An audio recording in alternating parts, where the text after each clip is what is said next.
এর মধ্যে আমাদের ৩৯,৬০,০০,০০০ পাঠ্য বই বিতরণ করার কথা ছিল বিভিন্ন পর্যায়ে।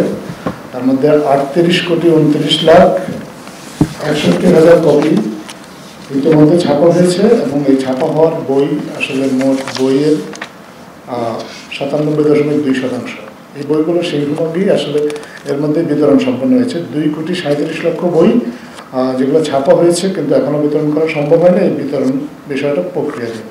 আর এছাড়া এখনও ১,০৮,৫০,০০০ বই ছাপানো সম্ভব হয়নি। এই আমরা অন্তর্বর্তীকালীন সরকার আশা করছি যে এই বইগুলো ১ সপ্তাহের মধ্যেই ছাপা এবং বিতরণ সম্পন্ন করা হবে।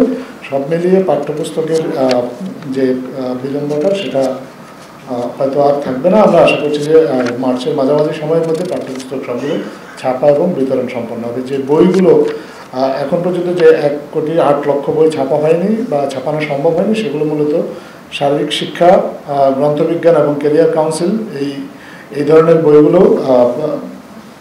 কিন্তু প্রতিদিন আমাদেরকে এনসিটিভি জানিয়েছেন যে প্রতিদিন প্রায় ৪৫,০০০ বই ছাপা হচ্ছে এবং সেই হিসাবে আমরা আশা করছি যে খুব শিগগিরই হয়তো এই বইগুলো ছাপা শেষ হবে।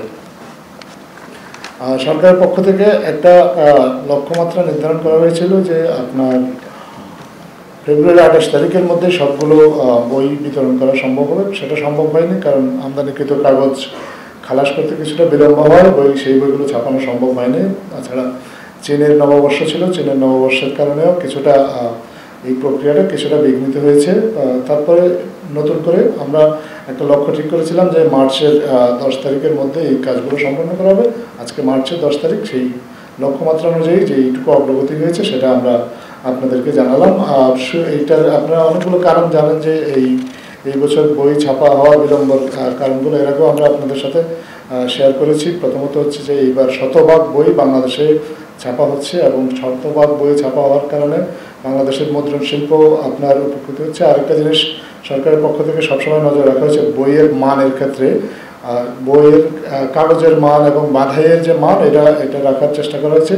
আর একটা জিনিস হচ্ছে যে আপনারা এর মধ্যে হয়তো আপনারা নিজেরা অনেক রিপোর্ট করেছেন যে এর আগের সরকারের সাথে সংশ্লিষ্ট বেশ কিছু মুদ্রণ ব্যবসায়ী তারা আসলে তাদের সরকারের কাছে গোয়েন্দা তথ্য ছিল, তারা চেষ্টা করেছিল যে এই বইয়ের যে মুদ্রণ এবং ছাপার যে প্রক্রিয়াটা এই প্রক্রিয়াটা জুন জুলাইতে নিয়ে যেতে, যাতে করে সরকারের ইমেজটাকে ক্ষুণ্ণ করা যায়। এবং আসলে সরকারের ইমেজের চেয়েও বড় জিনিস হচ্ছে আসলে তারা কোমলমতি শিক্ষার্থী, তাদের শিক্ষা কার্যক্রমকে ইচ্ছাকৃতভাবে ব্যাহত করার চেষ্টা করেছিল।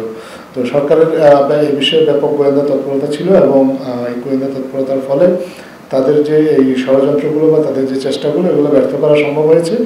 এবং একটা সিদ্ধান্ত হয়েছে যারাই এই ধরনের অপকর্মের সাথে এবার জড়িত ছিল ভবিষ্যতে তাদেরকে কালো তালিকাভুক্ত করা হবে। আমাদের মাননীয় শিক্ষা উপদেষ্টা সিআর আবরার সাহেব উনি নতুন দায়িত্ব নিয়েছেন। উনি আমাদেরকে জানিয়েছেন যে আগামী বছরের পাঠ্যপুস্তক ছাপার কাজটা আগামীকাল থেকেই শুরু হবে। এটা হচ্ছে পাঠ্যপুস্তকের ছাপা সংক্রান্ত যে প্রক্রিয়াটা আর কি,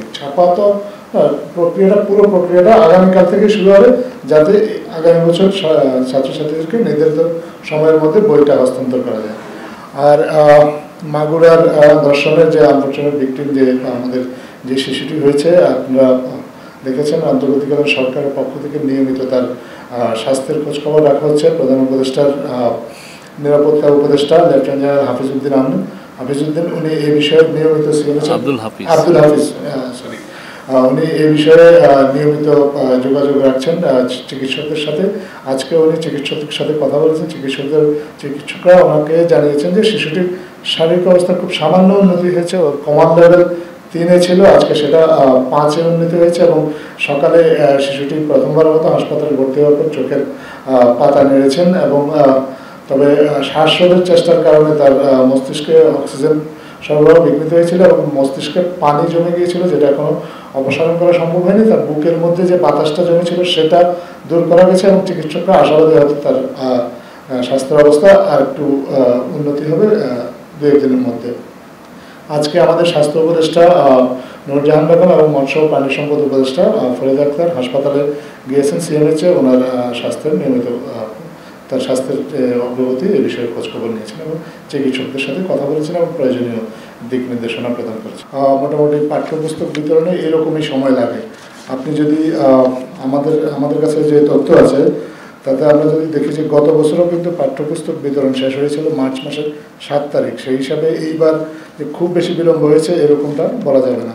তারপরেও পাঠ্যপুস্তক বিতরণের যেটুকু বিলম্ব হয়েছে এটুকু বিলম্বের ফলেও যদি শিক্ষার্থীদের যদি সেরকম কোনো প্রয়োজনীয়তা দেখা দেয় তাদের সিলেবাস বা অন্য কোনো একাডেমিক কোনো কিছু রিভাইজ করার, তাহলে নিশ্চয়ই সংশ্লিষ্ট কর্তৃপক্ষরা এটা ভেবে দেখবেন। তবে এ বিষয়ে আপাতত কোনো সিদ্ধান্তের কথা আমাদের জানা নেই।